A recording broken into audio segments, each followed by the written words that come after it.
D-Ro, I know you want to break down and take a closer look at Vladimir Guerrero Jr. And I thought, because I asked you before, hey, what are you talking about Vlad Jr. this morning? And you said, well, there's an interesting article I read, and it's maybe not so much a change at the plate, but a change in between mindset. the ears. Yeah. Yeah, it's pretty interesting, Robert. I mean, this guy burst on the scene. He was a can't-miss guy. He was a franchise pillar for the Toronto Blue Jays, and he hasn't disappointed. But I don't know what it feels like to drive to the yard and have to deal with my team's reliant on me catching 3 barrels tonight. So I take you back to 2021, where he finished second in the AL MVP. He hit .311 with 48 homers, 111 RBIs, and an OPS north of 1,000. And he said he showed up in Dunedin last year trying to do more than that. If that's what I'm giving these people now, they're expecting more. And he said he came outside the strike zone a lot more last year. He still had a phenomenal season. Anyone would take it. But for him, he felt like he tried too much. So he wanted to get back to controlling the strike zone and letting his talent play for itself. So let's dive in, because he's gotten off to a nice start. The Toronto Blue Jays lineup, I love what Ross Atkins, Mark Shapiro, all the powers that be in Toronto, what they're doing, because last year they were a little right-handed susceptible. This year, their lineup not only not only did they have this monster, but you saw yesterday you got a hustle double out of Kevin Kiermaier. There's just a lot of different ways to beat you with this Toronto offense this year. Throw in the starting staff, Romano on the back end of the bullpen. They're going to be in it the entire season. But I want to go through these at-bats. You talk about controlling the strike zone for Vladdy Guerrero. If he does, he's one of the top 5 hitters in the game.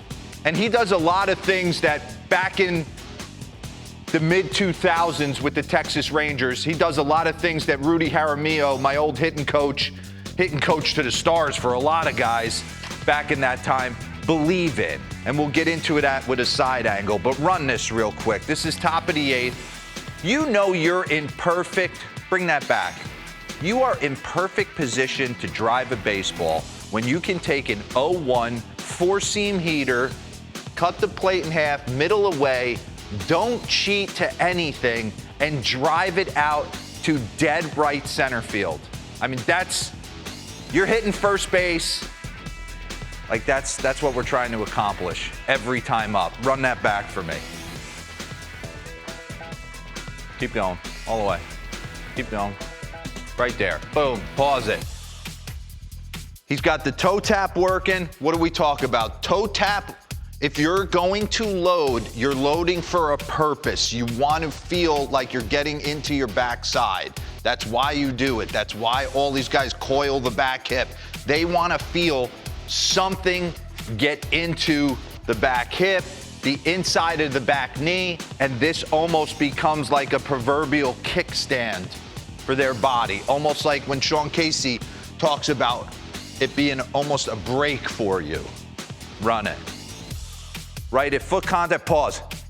I mean, look at him. Nothing's pulled off. The hips are still square to the pitcher. The front shoulder's still square. And now I'm just driving my bat path through the zone.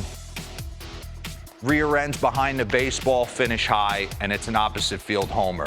And then on the flip side, right, there's the same pitch, but now we're going inside with it. It's point of contact. Run that back for me real quick.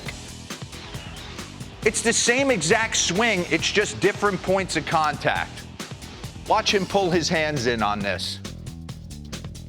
Boom! Ooh. Just clears that front side a little bit quicker. And now we're going deep.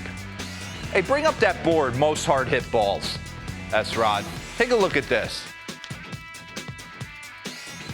Since the start of 2022, Vlad Guerrero Jr., and it's by a wide margin, by the way, 14 over Jose Abreu, his own teammate Bo Bichette, Aaron Judge, Freddie Freeman.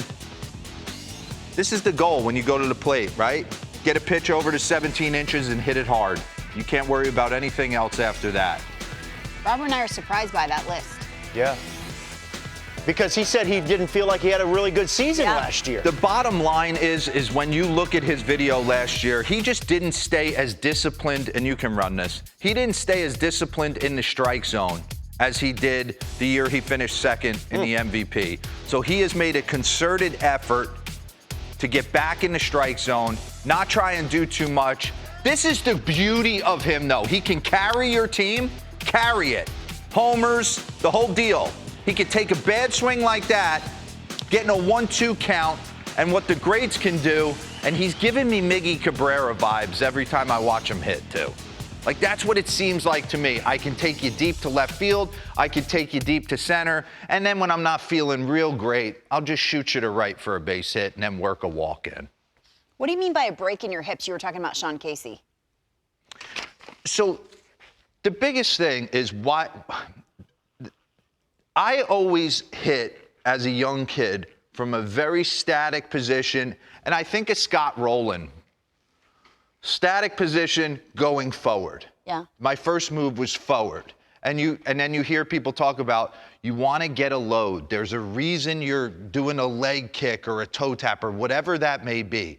It's to get into your backside to deliver a blow to the baseball. If you're going to punch somebody, you're not going to step forward, come off your backside and punch them. There's nothing behind it. You want to load up on this back leg. This almost becomes a kickstand for you, and then we're working off this leg to deliver the blow.